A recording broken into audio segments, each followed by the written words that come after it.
Olá, pessoal! Eu sou Thaís Alvarenga, fundadora da ONG Nosso Olhar e do portal de conteúdo Chico e Suas Marias.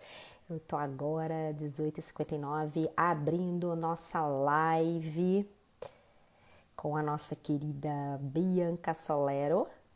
Vou estar esperando ela entrar para a gente iniciar a nossa live. Vocês estão me escutando bem? Eu estou de fone. Vou esperar a Bianca entrar para a gente começar essa live hoje aqui em São Paulo, dia nublado. Estou de fone, minha primeira live de fone. Vamos ver se ficará bom. O áudio tá ok? Silvia, tá me escutando bem? Imagem boa? Deixa eu ver se a Bianca tá entrando.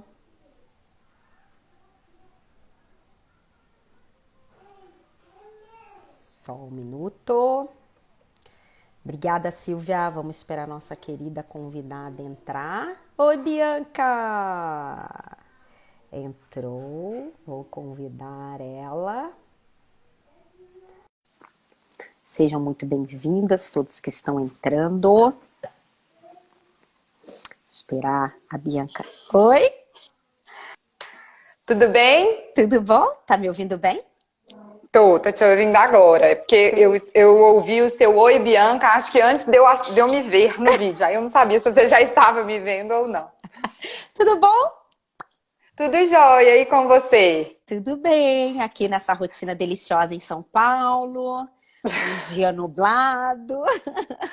Eu ia falar sobre isso. Eu tô no interior de Minas. Desde o dia 17 de março eu vim pra cá. Mas aqui também tá bem frio hoje. Eu tenho feito uns atendimentos à noite que eu fico toda assim, Aqui praticamente com um cobertor por cima. na nossa Mas hoje eu rotina, tô né? bem só com esse casaquinho. Eu sou carioca em São Paulo, você imagina, isso pra mim tá frio já aqui, né? Gente, mas, Loucura, mas loucura. essa beirada fica mais frio mesmo, né? São Paulo fica frio. É, Ontem ou anteontem, de noite, estava 13 graus aqui, você acredita? aqui em São Paulo, e tá seco. Eu fico o dia inteiro com a minha aguinha saborizada, porque tá seco, seco, seco, seco, seco. Eu sinto Isso muito. mesmo. Querida, muito bem-vinda. Obrigada pelo convite. Eu sei que a sua agenda, a agenda de todo mundo está passando por uma nova rotina, mas é o momento, o mundo já mudou, né? A gente Sim, sabe, já sim. mudou. É um momento de reflexão individual, é uma reflexão para o coletivo. E Uhum. a live de hoje vai ser muito gostosa quando eu te conheci no evento da Pais e Filhos. E a ideia é você trazer um pouquinho da sua experiência, né? A gente bater um papo. E o tema geral seria, né, falar da criatividade com as crianças nesse momento de pandemia, com toda a sua história. Estou Uhum. hoje aqui, para quem está entrando na live, com a querida Bianca Solero, mãe de Elise e do Felipe, psicóloga, educadora, arte terapeuta, autora do livro Pare de Perguntar o que seu filho vai ser autografado, que eu Ah, que no evento da delícia! Pais e Filhos, essa capa aqui, quando foi o primeiro que eu comprei lá, na hora do corte. Uhul! Delícia, eu sou a E olha que eu Thaís. estava super disputada, que eu Ó, estava bem com então, Vera e a Conelli do meu lado. exatamente, ó, e temos o autógrafo aqui, querida. Abre aqui com o prefácio Mãe da Autora, aqui na apresentação. Abre aqui, mãe, que eu saiba honrar o ventre de onde eu vim, o ventre onde eu estou e o ventre que há em mim. Linda também essa entrada aqui do trecho da música Sagrado Feminino. Então, assim, riqueza. Isso. Eu sou a Thaísa, mãe de três, do Francisco, que tem síndrome de Down, das Marias, Maria Uhum. Clara e Maria Antônia. E nossa conversa é com você. Vou te deixar livre para falar. Eu acho que o tema central, realmente, como eu falei, é a criatividade com as crianças no momento da pandemia. A gente falar um pouquinho Uhum. desse autoconhecimento, né, nosso para lidar com os Uhum. filhos. Eu sou uma família atípica nesse rótulo, né, por ter um filho com síndrome de Uhum. Down, que está no Uhum. letramento esse ano, tá, Bia? Ah, que Tá, legal. Ele tá com qual idade? 6 anos. O Ah, Chicão, que daqui a pouco ele vem ótimo. fazer um oi, Uhum. galera. Ele tá agora na videoaula com a minha rede de apoio, meu anjo aqui de casa. Legal. No meio da live ele vem aqui Ótimo. dar um oi, galera. Ótimo. E eu quero escutar de você o que você tem para passar. A gente tem algumas perguntas. Eu costumo Uhum, abrir para as perguntas depois de 40 minutos, para a gente conseguir fazer o enredo. E eu passo a palavra. uhum. Gratidão por aceitar meu convite. Ah, que isso, querida. Eu que agradeço mesmo. É sempre bom falar. Eu tenho tentado, de fato, não me fazer muita live, porque o tempo realmente está super escasso, mas estou conseguindo pontuar e acabou que essa semana está sobrecarregada, acho que por conta das comemorações do Dia das Mães Das também, bases. então eu vou acabar fazendo mais do que o normal. Mas faz parte e acho que então Viu aqui. sugiro que as pessoas aí possam estar presentes para realmente aproveitar o que nós estamos aí trazendo para vocês e vamos trazer coisa legal, porque daí o tempo vale a pena, né? E aliás, Exatamente. eu costumo dizer que fazer o tempo valer a pena só depende da gente. É claro que se a gente está numa palestra, vai depender do que a pessoa está trazendo também, porque se a pessoa não trouxer nada, né, Sei. vai ficar ruim. Mas ainda assim eu digo que vale mais da gente que escuta, porque a gente tem também essa liberdade de se não está sendo interessante, deixa eu ir ocupar meu tempo de outra forma, né? É. Mas me responsabilizei de trazer um conteúdo que possa valer a pena o tempo de quem Obrigada. ficar aqui conosco. Bom, primeira coisa, Thaisa, quando você fala sobre criatividade versus pandemia, muito interessante. Eu sou uma pessoa, eu acredito muito na nossa conexão com algo maior, né? E eu acho que a criatividade, ela é esta habilidade que quanto mais a gente está conectada com essa criatividade, mais capacidade a gente tem de escutar este campo que é tão maior que a gente, né? De observar a natureza através dos seus simbolismos. Então, recentemente, eu até fiz uma série de posts sobre os 4 elementos e Eu vi.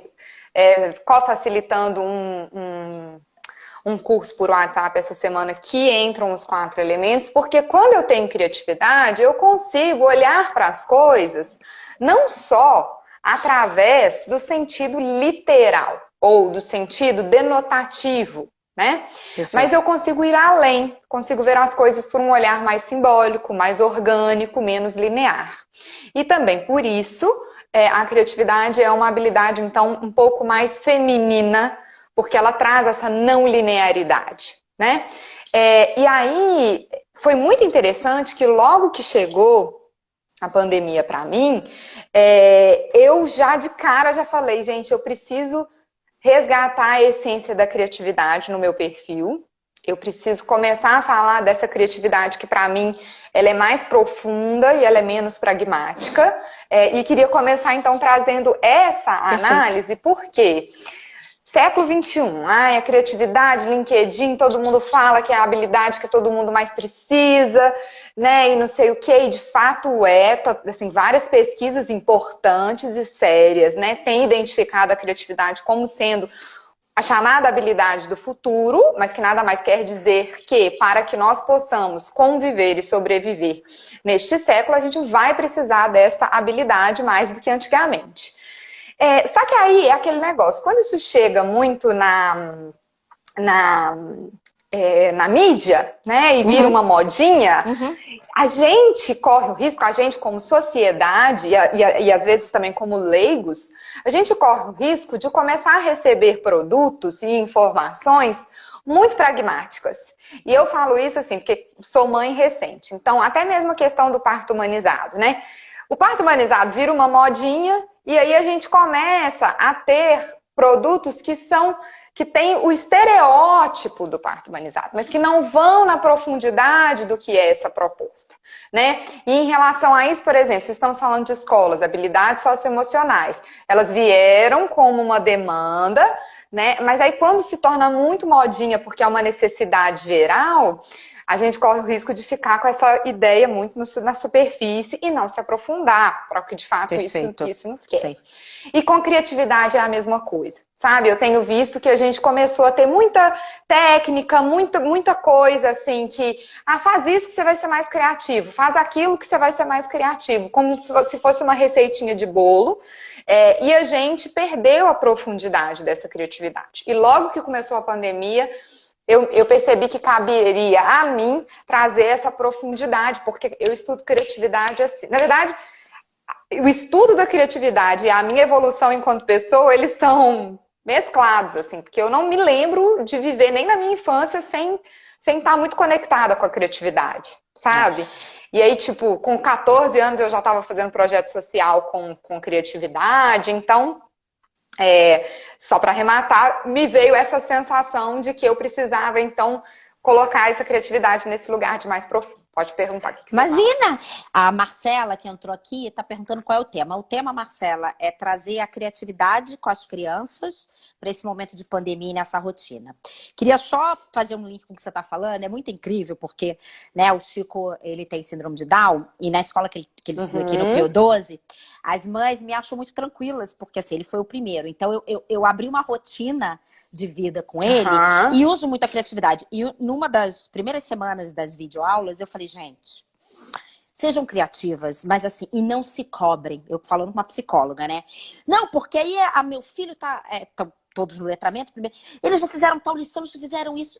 Eles foram fazer uma receita, eles botaram a mão na massa. Você criou uma atividade onde você quantificou quais eram os elementos que estavam para ser preparados na receita, quantas colheres e tal ingrediente. Isso é uma forma de você lidar com a matemática de forma criativa. E aí eu comecei a mandar modelos adaptados que as terapeutas me mandam, né, no modelo que a gente usa de aprendizado para síndrome de Down, que as me inspiraram. Que bacana, Thaísa, que bacana. Gente, é para qualquer criança. E aí, fazendo viagem, não vamos encaixotar, não vamos padronizar para ninguém, né, Bianca? E para nenhuma criança. Queria só fazer esse viés, que o tema não é para Perfeito, Thaís. Que eu acho que faz o embasamento, né? E eu vi as mães me ligando. Thaísa, como é que você está conseguindo? Eu falei, eu parei de me cobrar. Mas eu parei de me cobrar quando o Chico nasceu. Então, só não vou entrar nesse viés, mas faz sentido complementar o seu raciocínio? Total. Claro, e porque, primeiro porque eu sou uma defensora da ideia de que as crianças atípicas, então, seja síndrome de Down, que tem déficit de atenção e hiperatividade, ou que sejam os dos transtornos do espectro autistas, para mim, elas chegam ao mundo para nos lembrar de que somos todos diferentes. Porque a verdade é essa, cada um tem uma demanda particular, né? E a criança com síndrome de Down, ela tem uma demanda particular das síndromes, mas ela também vai ter uma que é só dela e que não é de mais ninguém. Porque o mundo é assim, nós somos diferentes. Exatamente. Né? E aí o que é interessante é que, porém, quando essa questão ela foge muito de um padrão, novamente, linear, as pessoas, para lidarem com ela, necessariamente são convocadas a despertar mais a criatividade para trazer.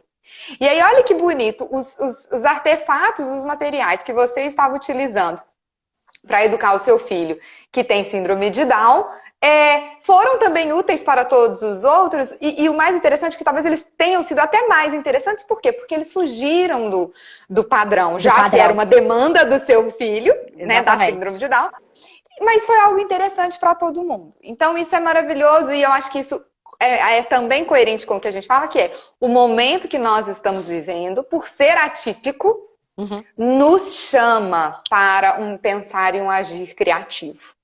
E aí, eu vou dizer que todas aquelas técnicas que estavam vindo, todos aqueles blá blá blá, de como que a gente desenvolve criatividade, estavam vindo, eles não vão caber nesse momento. Porque nesse momento é o que eu chamo de... Isso seria a criatividade pragmática. Nesse momento, a gente precisa de uma criatividade um pouco mais profunda que perpassa o autoconhecimento, que perpassa encontrar a essência do meu trabalho, a essência das coisas, o que eu quero trabalhar. Porque se você estiver trabalhando, por exemplo, falando agora de nós adultos, só para ficar mais fácil da gente entender, num negócio que você não curte, a sua dificuldade de passar por essa pandemia ela vai estar maior do que a dos outros. Perfeito. Quando você consegue se identificar minimamente com o seu trabalho e ter um mínimo de prazer, porque não é sempre que a gente tem prazer, não é toda hora, mas a gente ganha um respiro e a gente consegue passar por isso de uma forma diferente. E esse é um dos principais motores da criatividade. Então, a gente consegue ser naturalmente mais criativo naquela nossa zona de interesse intrínseco, de vontade e de prazer do que naquilo que a gente é obrigado. Então, por isso que a criatividade pragmática não vai funcionar agora, porque já tá tenso, tá difícil. Ela tem que vir embutida de prazer, ela tem que vir embutida de vontade, porque senão não vai rolar.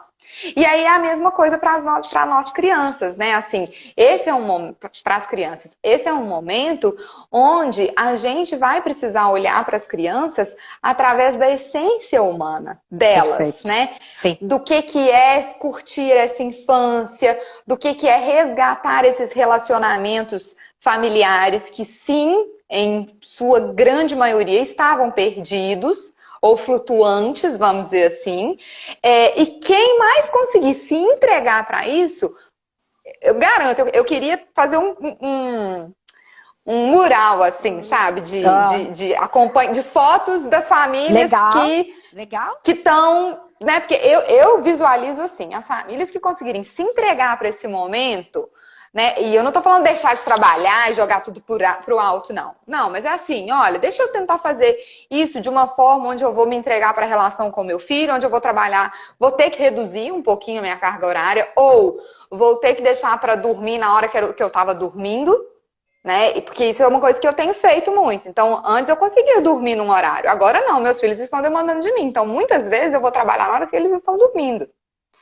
Né? Então, vai depender da gente um remanejamento. Mas quanto mais a gente vê isso como uma necessidade real e se entregar para isso que o tempo está nos pedindo, mais tranquilamente e levemente a gente vai conseguir passar. Quanto mais murro em ponta de faca a gente tentar dar, de ficar falando, mas não tô conseguindo, mas tá difícil. Quanto mais a gente quiser fazer Ctrl+C, Ctrl+V do modelo que a gente funcionava antes para esse modelo de agora, mais rígido e mais difícil vai ser. Porque esse modelo está pedindo para a gente mudanças. E criatividade não é que a gente precise, lembra muito assim, criatividade eu preciso criar algo mirabolante, porque eu preciso desenhar, porque eu... Não! As coisas simples fazem sentido. Pegar um pregador e pregar papéis e você pintar com seus filhos. O simples, ele às vezes é mais criativo do que o elaborado. Ninguém precisa ser ou ligado à arte, e aí faz o link da arte-terapia, que eu acho bárbaro. O Chico faz muito na TO e trabalha arte-terapia. O simples às vezes é criativo, né, Bianca? Eu acho que trazer isso nessa... É esse espelho. E outra coisa, a gente é espelho para os nossos filhos, e como a rotina, era uma das perguntas aqui, como que você mantém essa rotina e traz essa criatividade, né? Você não tem mágica, não tem. E eu queria fazer um link com você nessa criatividade junto com a educação. Porque a educação mudou já, né? Não só no modelo de videoaula. Eu acho que a educação ela é holística. Que nem eu jogar lá o Chico na escola e falar, você é inclusiva e você tem que educar meu filho. Não. É um triângulo a educação. Então, eu acho que ela permeia também com a criatividade, que é o nosso tema. Com certeza. Com certeza. Eu acho que tá tudo mudando. E aí você tá falando, por exemplo, de rotina. Gente, a minha opinião é o seguinte. A rotina, ela é importante, né? Assim, ela assegura a criança, porque o fato de ela dar previsibilidade, a criança saber que depois do almoço ela vai dormir, que depois do soninho vai vir uma brincadeira de alguma coisa, ajuda a criança a se organizar e a passar por esse momento que tá tenso de uma forma mais tranquila. Porém, eu tenho um pezinho atrás com essa questão da rotina, porque o adulto, ele olha para essa rotina de uma forma diferente que a criança olha. Né? O adulto, ele olha com rigidez, e esta rigidez não vai funcionar. Neste momento, onde as coisas já estão altamente restritivas, a gente vai precisar saber flexibilizar. E a gente não sabe funcionar com flexibilidade. E criatividade é flexibilidade. Porque a criatividade, ela pressupõe eu olhar, aquilo que a gente começou falando, eu olhar para uma coisa e eu ver que não é só um significado que gruda naquela coisa. Perfeito. Mas que tem de uma outra perspectiva, tem de uma outra perspectiva aqui, tem uma que vem por aqui, tem vários significados em torno disso aqui. E para eu conseguir enxergar isso tudo, eu tenho que o quê? Me flexibilizar. Eu tenho que sair desse ponto de vista e vir para esse. Aí agora eu tenho que vir para esse. Aí agora eu tenho que vir para esse. Né? Então, Por isso que eu falo que esse momento está pedindo a essência da criatividade, que está nessa nossa flexibilidade. Então, de entender, a pedagogia Waldorf, ela traz um conhecimento muito interessante, que são dos ritmos, né? Então, ela fala que ela baseia muito da prática dela em ritmos e não em rotina. Então, por exemplo, que a criança, quando ela chega na escola, ela primeiro vai se acalmar. Depois ela vai expandir, depois ela vai se acalmar, depois ela vai se expandir. Como funciona a respiração da natureza, a respiração do nosso corpo humano e assim vai. Então, primeiro a gente pode fazer uma prática de cantar uma musiquinha, né, e fazer algo mais assim. Depois a gente sai para dançar, depois antes de almoçar, a gente vai fazer uma meditação, a gente vai comer e depois do almoço a gente vai expandir. Então, pensar que todo dia não precisa ser igual, porque não vai ser. Não vai ser igual. Gente, não existe isso. O ser humano, ele não cabe nessa rigidez, né? Mas eu saber que mais ou menos nesse período é o horário do nosso lanche. Que mais ou menos nesse período a gente vai fazer uma brincadeira. Que mais ou menos nesse intervalo a mamãe vai estar trabalhando. Agora, vai ter dia que a mamãe começa a trabalhar às 8, vai ter dia que a mamãe começa a trabalhar às 9. E aí é que eu te falo, quando a gente fica pregando muito o valor da rotina, a mãe que era para começar a trabalhar às 8 e hoje está começando a trabalhar às 9, ela fica louca. Meu Deus, eu já atrasei uma hora, meu Deus. Autocobrança, né? Autocobrança, é nosso interior. Exatamente. E assim, tá tudo bem, entendeu? A gente precisa... O que você precisa fazer hoje é XYZ. Então, assim, independente se você vai conseguir fazer XYZ de manhã, de tarde ou de noite, depois que os meninos estiverem dormindo, eu acho que é nisso que a gente precisa focar. E pra gente focar no essencial, ou seja, naquilo que eu preciso entregar, eu preciso estar muito conectada com o meu pensamento criativo, né? Com essa flexibilidade cognitiva. E tanto que eu desenvolvi para as crianças a tríade da educação criativa, que está no meu livro, Sim. Né? Que é amor, limite e liberdade criativa. Então, essa criatividade que a gente nutre essencialmente na criança não é só ficar deixando ela pintar e desenhar, né, e recortar e colar, e nem dar uma liberdade que não tem limite nenhum e que o menino fica pulando todo dia no sofá e sai quebrando as coisas. Não é sobre isso, gente.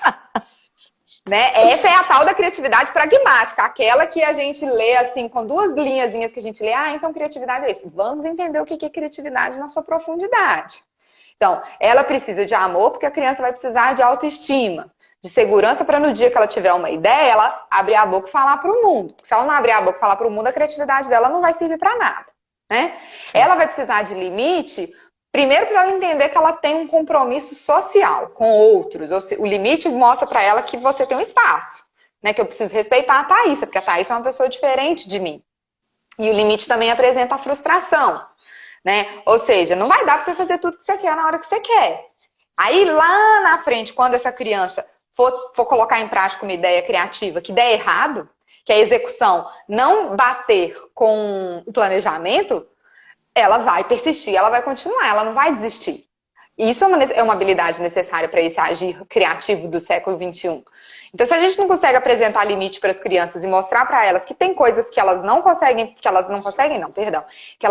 podem fazer nesse momento, né? E ensinar para elas a persistirem a respeito daquilo que a princípio elas não estão conseguindo, mas se elas querem, elas podem conseguir, está na gênese e na essência da criatividade.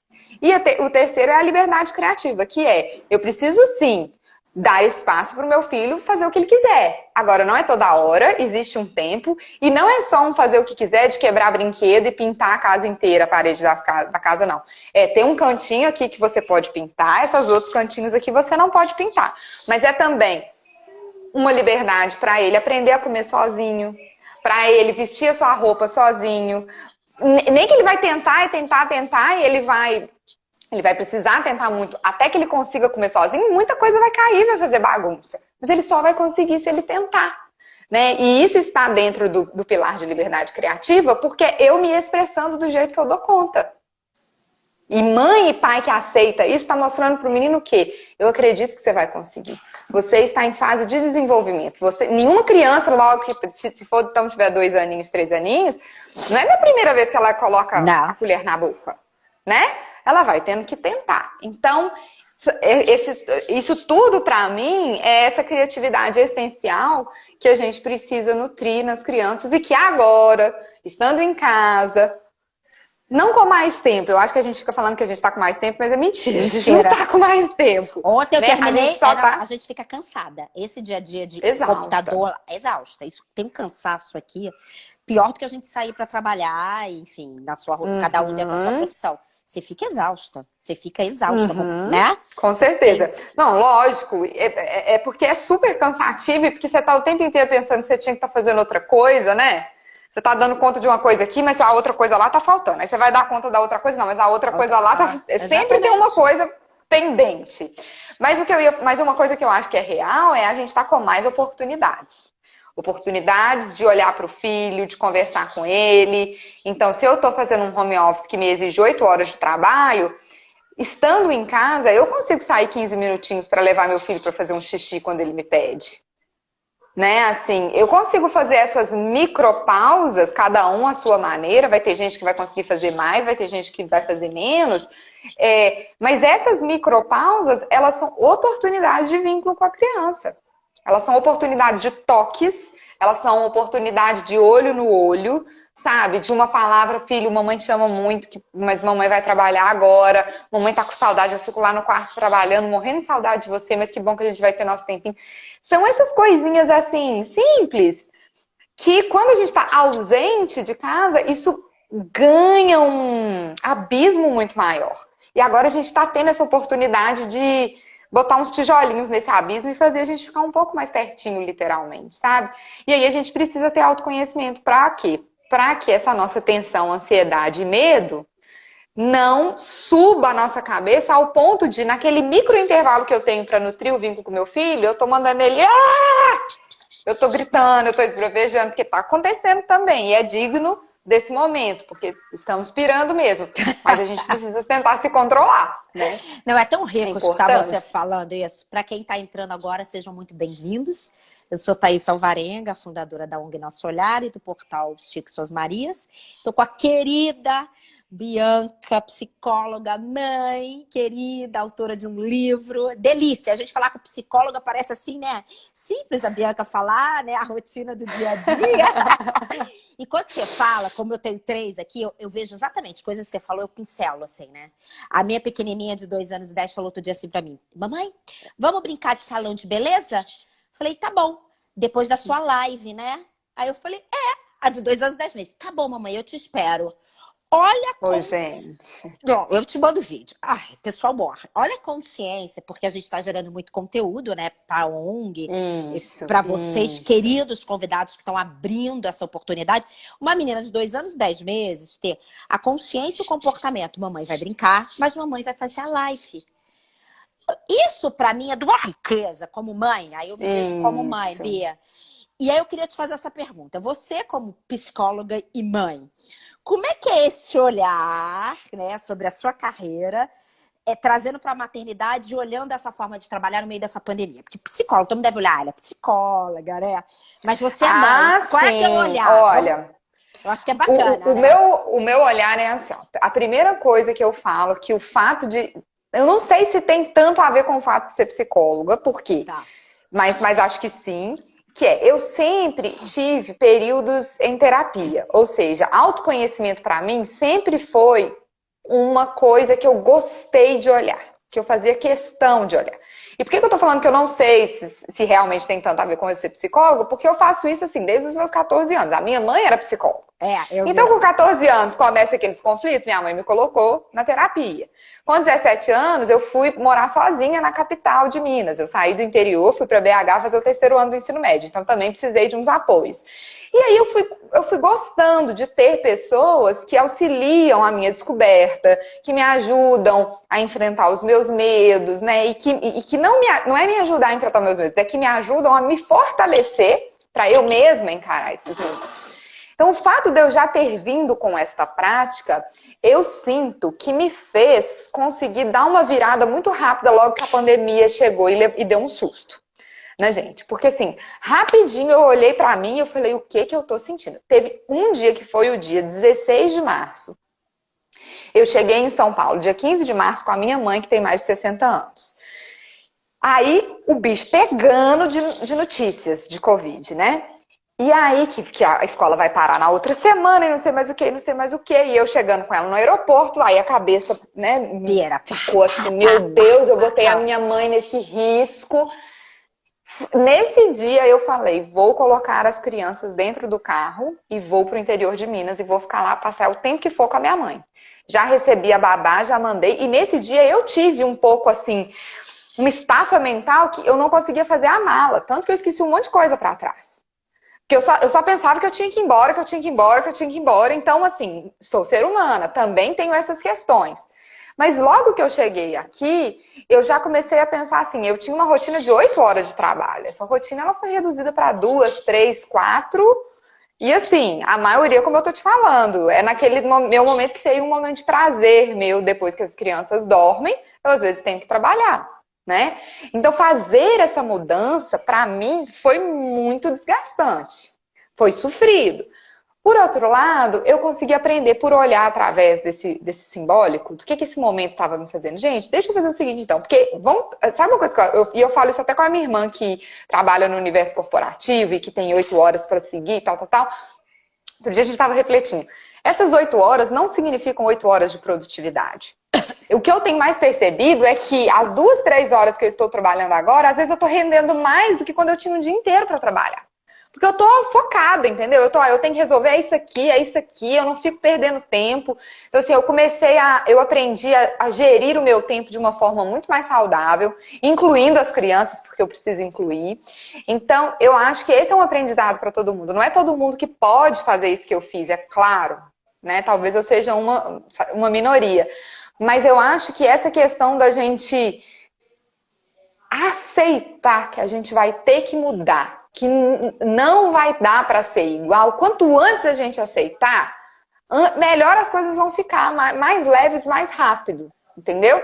Então, aí quando você me pergunta, né, sobre esse meu contraponto entre ser psicóloga e ser mãe, eu vejo que sim, o meu estudo e a minha prática com crianças, que é desde antes de eu estudar psicologia, né, porque antes eu me formei em arte e educação, que eu dava aula para crianças, mas antes disso eu já fazia muito trabalho social com crianças, me dá uma visão diferente, sim, delas. Mas também tem uma questão de olhar para mim mesma. Então, eu queria compartilhar com você um episódio que eu contei ontem ou anteontem numa outra live que eu fiz, mas que eu acho que é onde eu falo, assim, do tanto que a gente precisa ficar atenta na gente como ser humano, assim, como que a gente interfere a educação dos nossos filhos.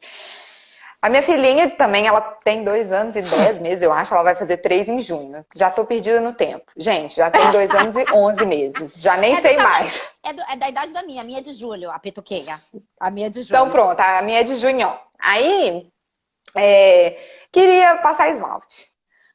Não, nunca passava. Quando ela ia no salão, ela pedia. No máximo eu deixava a moça fazer 3 pontinhos, assim, uma unha só para fazer uma florzinha. Tentava evitar isso.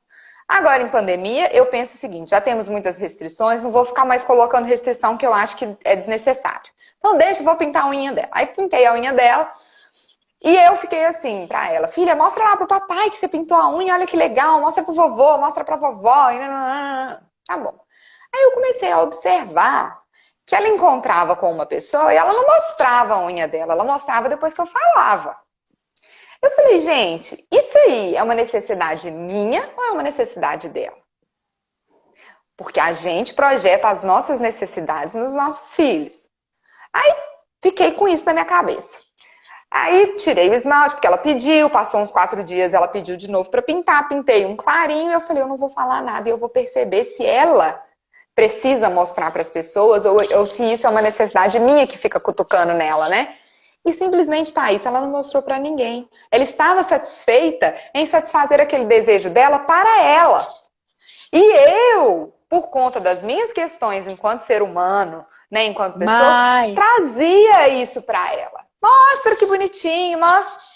Gente, e aí, por que eu tô falando isso? Assim, porque essa autopercepção e essa autoobservação da gente para com a gente mesmo, de qual que é a necessidade do meu filho e qual que é a minha, ajuda a gente demais a nutrir aquilo que eles precisam e não ficar fazendo, colocando, o famoso, como é que é mesmo aquele ditado? Pelo, como é que é? Pelo em ovo, achando pelo em ovo, não é um negócio assim? Porque, assim, as crianças são muito mais simples que a gente que complica tudo, gente. Isso é verdade, porque a gente tem o quê? Eu tenho 34 anos de vida vivida e complicada. Então, muito naturalmente, eu vou projetar essas complicações na cabecinha da minha filha que tá tudo lindo. Então, por exemplo, uma das perguntas que você tinha comentado comigo desse negócio da pandemia. Esse medo, essa ansiedade é do adulto, não é da criança. Não, as crianças, elas estão muito mais tranquilas do que os adultos. Só que elas sentem que o clima tá pesado dentro de casa. Que a minha mãe tá mais nervosa, que a minha mãe tá mais insegura, que o meu pai tá com medo. E ao sentir isso, elas vão manifestar. Mas ao passo que eu, adulto, consigo equilibrar, ligar para uma amiga, desabafar, escrever uma carta para mim mesma, olhar no espelho e tocar uma real falando quais são meus medos, eu vou dando lugar para essas emoções, as crianças vão sentindo menos. Isso é real, fato, concreto. Agora, eles também têm a sua necessidade de se expandir, né? Mas eu digo que a gente quer sair de casa para fugir do problema. Eles não, eles querem sair de casa para descobrir o mundo. Deixa eu ver o que tem lá fora. Deixa eu buscar um pouquinho de árvore, deixa eu encontrar meu coleguinha para nutrir, não é para fugir de alguma coisa, né? Então, a gente consegue, com criatividade, suprir essa necessidade de expansão deles. Né? Uma das coisas é diminuir os limites que estavam muito restritos dentro de casa. Então, o que será que a gente pode começar a abrir mão e deixar eles fazerem mais do que eles não faziam antes? Porque o bicho já está pegando, já existe muita restrição. Então, vamos tentar ser um pouco mais flexível, sabe, com essas crianças. E aí tem várias ideias dentro disso, mas eu tô falando demais, quero fazer uma pausa para te ouvir, para ver como é que tá. Que isso? Eu tô aqui, uma hora é muito pouco, né? Eles cortam a gente e aí não dá. Teve aqui uma pergunta. Eu queria primeiro te colocar uma frase nesse teu diálogo delicioso. Dá vontade de tomar um café e pegar um pão de queijo com o teu sotaque, né? Você tem que fazer um cenário aqui. Eu tenho parente BH. Nossa, dá vontade de pegar um café, né, pessoal? Comer um pão de queijo delícia com a Bianca falando. Eu vou falar a seguinte frase. Não existe, você já deve ter falado. Primeiro, vamos pedir socorro. Que nem, né, na Pais e Filhos. Saiba pedir. Isso. Psicóloga Bianca. Existe a Mulher Maravilha, aquela lá? Não existe. Você já viu a Mulher ela Maravilha? existe nos contos de fadas, ela existe no nosso ideal. E eu escrevi sobre isso outro dia no meu post, quando eu escrevi sobre o arquétipo de mãe. Podem procurar lá. Olha isso, meu psiquiatra falou isso pra mim. Não existe, ela barriguda. Não existe, não existe, assim. E eu tô te falando isso. Outra coisa que me fez conseguir fazer uma virada mais rápido foi, como eu já tenho há muito tempo nesse processo de autoconhecimento de terapia, eu sei que para quem que eu vou ligar e vou pedir ajuda, mas assim, na hora, ligo e falo, olha, tá difícil, o que nós vamos falar sobre o quê? Deixa eu te dizer que pra mim tá assim, que eu tô surtando. E eu tenho, assim, pelo menos uns 3 profissionais que me suportam de maneiras diferentes. Uma é psicóloga, o outro é terapeuta integrativo, o outro é uma terapeuta do feminino. E eu vou buscando o que eu tô precisando e busco sem medo. Sabe por quê? Porque eu tenho clareza do tanto que eu me fortaleço. Entendeu? Essa ideia de que eu sou fortuna, de que eu não preciso de ajuda, de que eu sou super poderosa, é a própria fraqueza.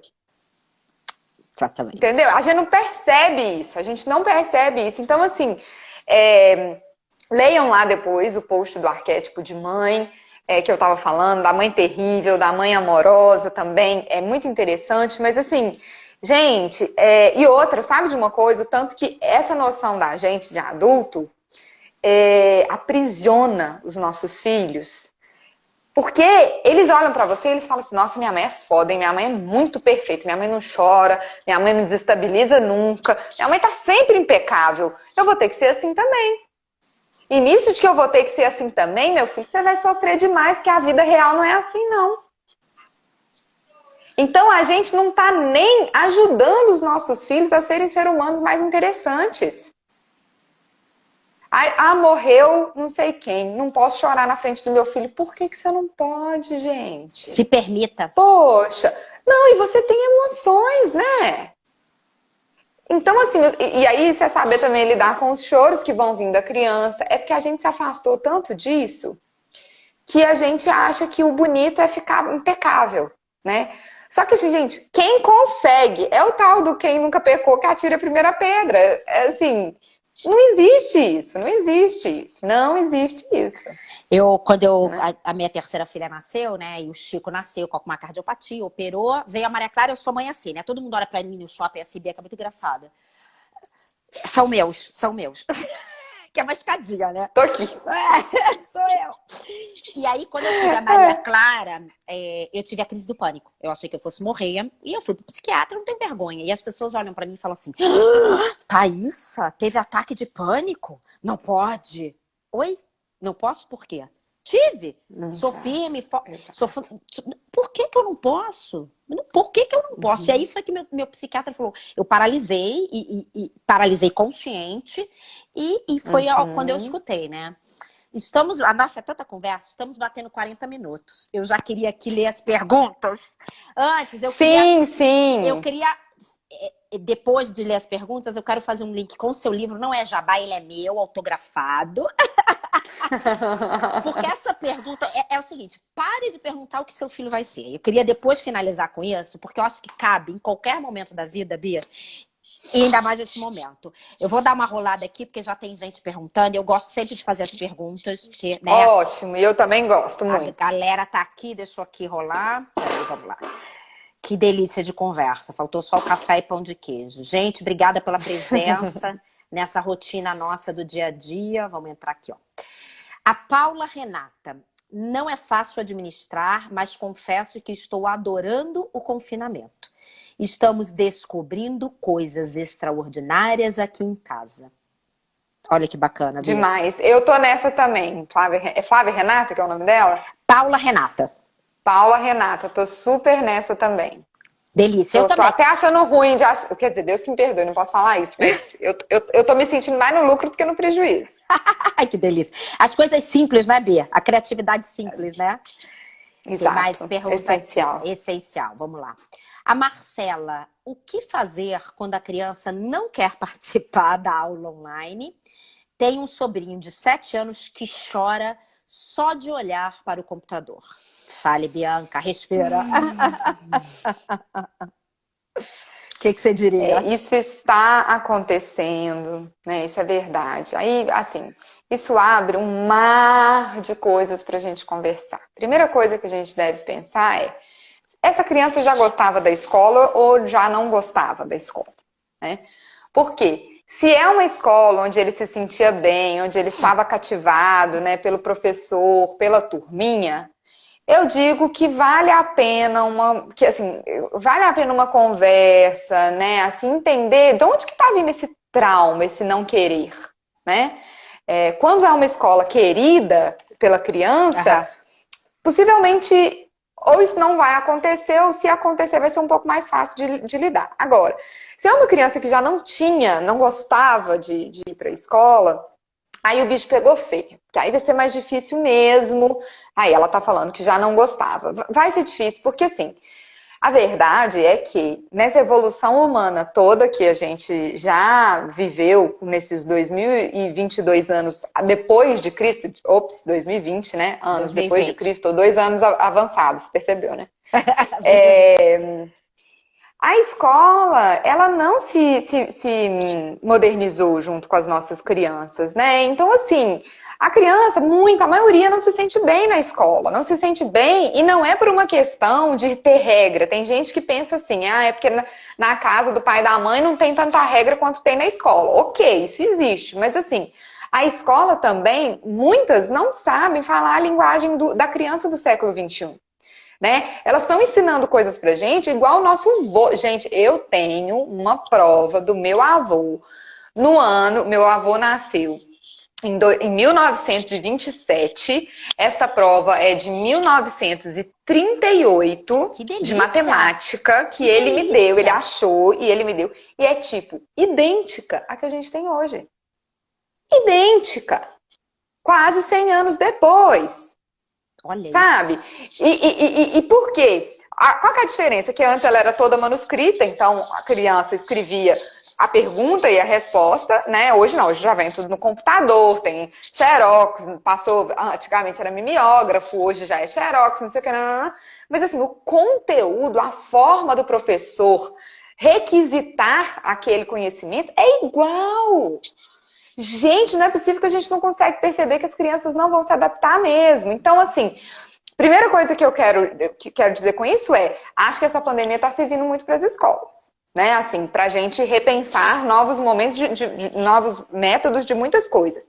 E a segunda coisa é pensar, assim, que do fundo do meu coração, aí eu entendo que às vezes seja um pensamento meio radical para algumas pessoas, mas eu confirmo esse pensamento que nenhum tempo da criança está sendo perdido, desde que ela conviva bem dentro de casa. Gasta então esse seu tempo, não quer ir para a escola? Não, então agora você vai arrumar sua cama. Agora a cama tem que ficar arrumada. Se não ficar arrumada, ninguém vai arrumar. Agora então você vai lavar a sua louça. Sua louça é a sua obrigação de lavar. Amanhã você vai lavar a sua e a da mamãe. Amanhã você vai lavar a sua, da mamãe e do papai. Sabe? Tem tanta coisa dentro de casa que se as crianças aprenderem, elas estão ganhando muito mais coisa, sabe? Porque assim, existe uma grande chance, não sei, mas existe, eu torço para que esse ano letivo seja cancelado.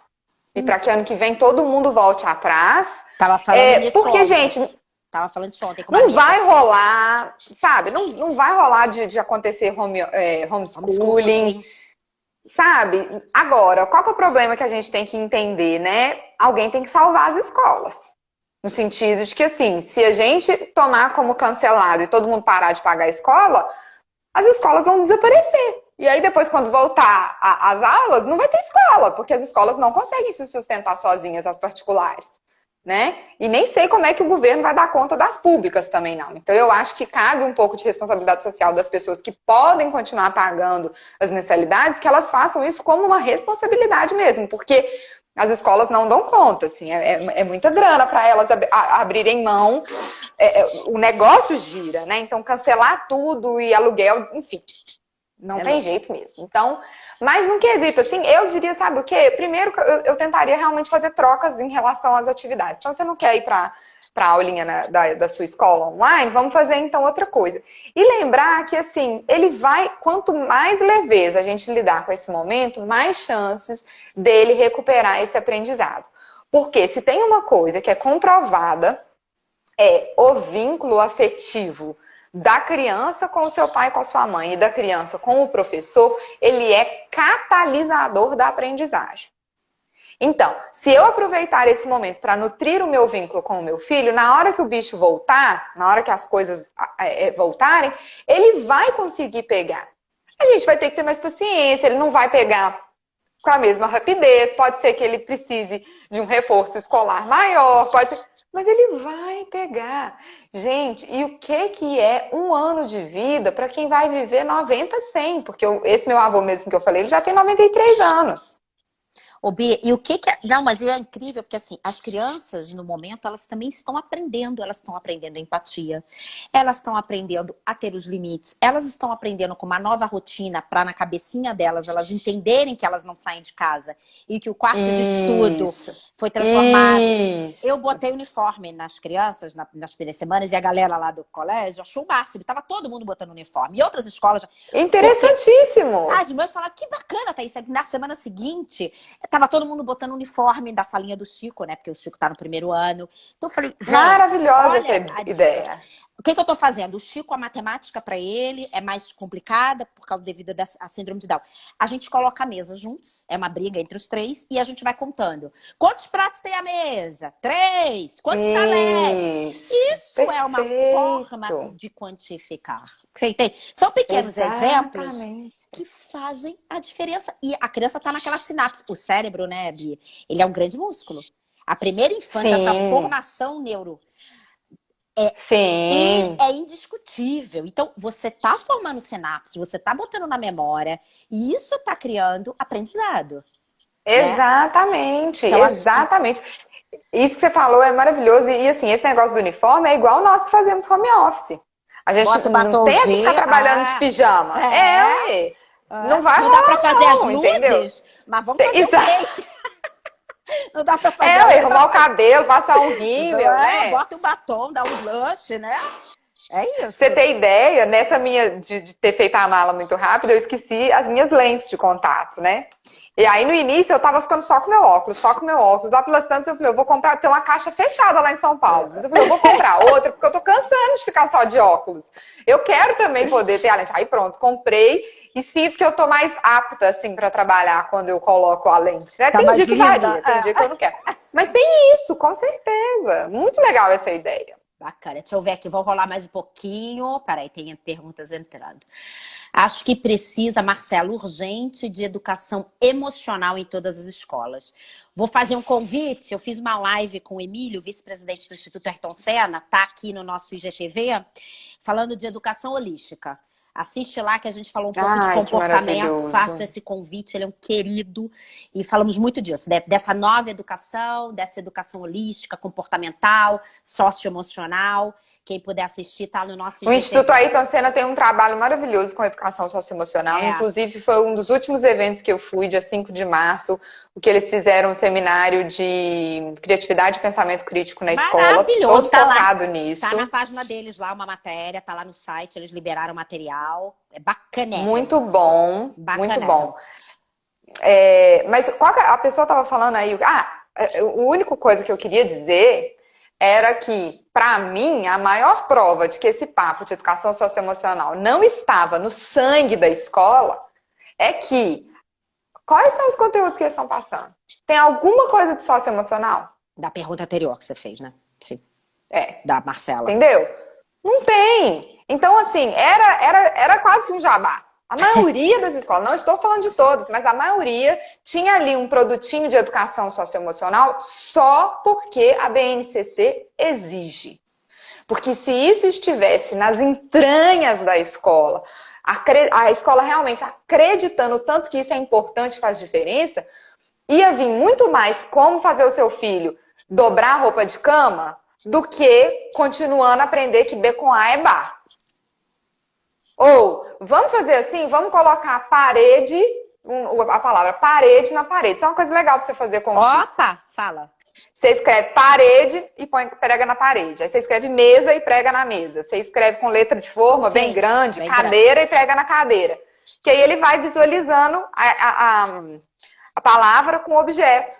Daqui a pouco ele tá lendo. Que ele sabe falar cadeira e ele tá vendo ali as imagens, né? Porque a leitura, ela é uma leitura dos símbolos. Exatamente. Então, daqui a pouco ele entende a palavra mais que lê. A gente usa muita imagem com ele. A gente usa muita imagem, bacana. Vamos lá. Incrível a Andy Pires, deve ser Ângela. Incrível ouvir vocês. Obrigada por acalmarem meu coração de professora. Tenho me esforçado, mas tem criança que não se adaptou. Está tudo bem. Que lindo. Está tudo bem. Está tudo bem. Ai, que frase gostosa. Está tudo bem. Por favor, exatamente. Ângela. Está tudo bem. Né, Bia? Olha, já tô na isso intimidade mesmo, da certeza. casa da Bianca aqui. Marcela, e o que são alguns meses diante de uma infinidade de tempo que não terão para aprender? Mas compartilha do pensamento em relação às escolas, a Marcela coloca. Isso. Gente, temos que pensar na riqueza de aprendizados que estamos adquirindo nesse momento. A professora Luciane, como a gente falou um pouquinho antes. Isso. Desses aprendizados do dia a dia, da rotina, né, Bi? Aprendizado de empatia. E eu acho que, assim, cabe um pouco aos professores. O problema é que a maioria dos pais e mães, eles estão como aquilo. Porque tem isso, às vezes o negócio do socioemocional, ele não estava na entranha da escola e também não estava na cultura do pai e da mãe que tem a criança naquela escola. Então, às vezes, as escolas deixaram de também oferecer uma educação socioemocional nesse momento, porque sabia que o pai e a mãe ia entender como, então quer dizer que agora eu vou pagar a escola para poder ficar me ensinando como é que o menino dobra a roupa de cama, sabe? E aí ia acontecer todas essas crises de não pagar mensalidade, e aí eu tô falando isso porque cabe aos professores, né, que estão aí se rebolando para fazer o que a escola está demandando deles e tudo mais, com criatividade e sensibilidade, também lembrar, sabe, o pai ou a mãe, desses aprendizados diários.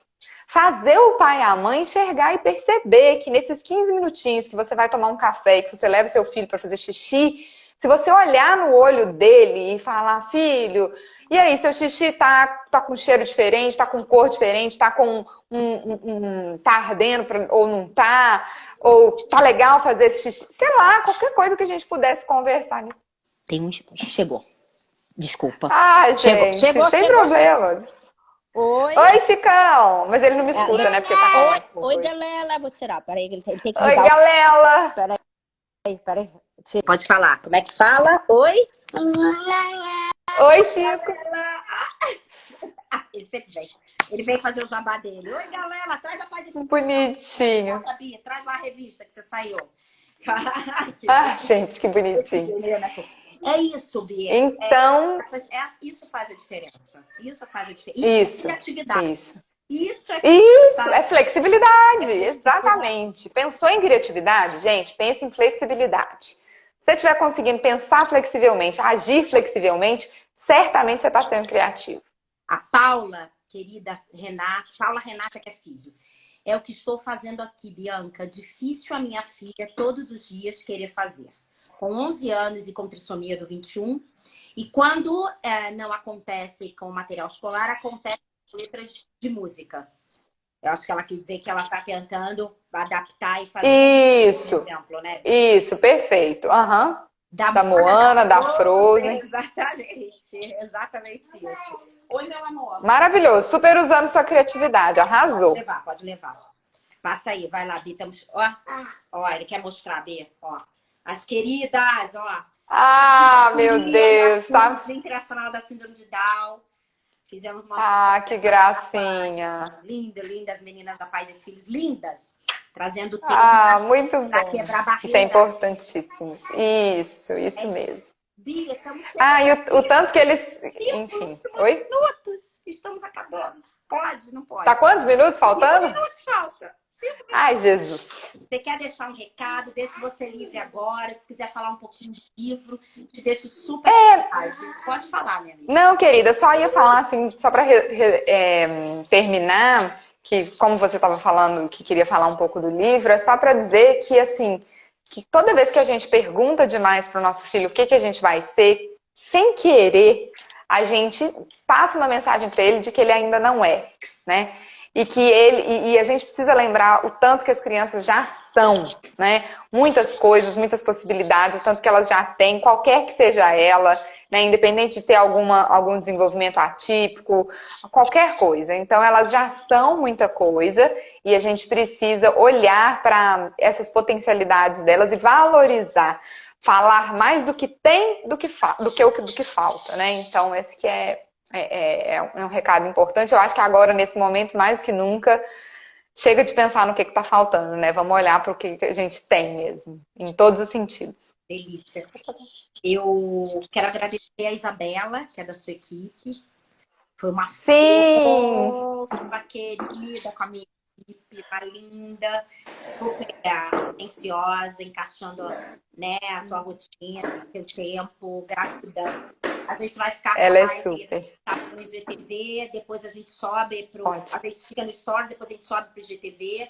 Eu vou te mandar, a gente manda pra Isabela para deixar disponível. Depois eu mando nos grupos do WhatsApp, sabe que são muitos conteúdos bacanas que estão rolando dentro dessa rotina criativa, né, Bianca? Então, a ideia é levar conteúdo bacana, num bate-papo gostoso. Oi, tem gente me dando olá. Rolf, olá. Obrigada, o pessoal está agradecendo. A gente estava aqui com a Mônica Xavier, do Instituto Empatiai, que é minha parceira no acolhimento às famílias, né? Ótimo. De pessoas com deficiência e síndrome de Down. E eu tenho só te agradecer o seu tempo. Espero que tenha sido gostoso para você. Amei a live. Obrigada por compartilhar esses assuntos tão importantes. A Marcela, outras pessoas aqui que estão vendo. Igualmente, também amei. Carmen, obrigada, Lúcia. Seja bem-vinda, beijos. Ai, obrigada, Bia, que carinho. Vamos fazer alguma... Já comecei a pensar em coisas depois da pandemia para levar e comunicar para você na arte terapia. Vou te fazer umas perguntas depois. Gratidão enorme. Vamos sim. Obrigada. Estou à disposição. Um beijo pessoal. Até Obrigada mais. Tchau.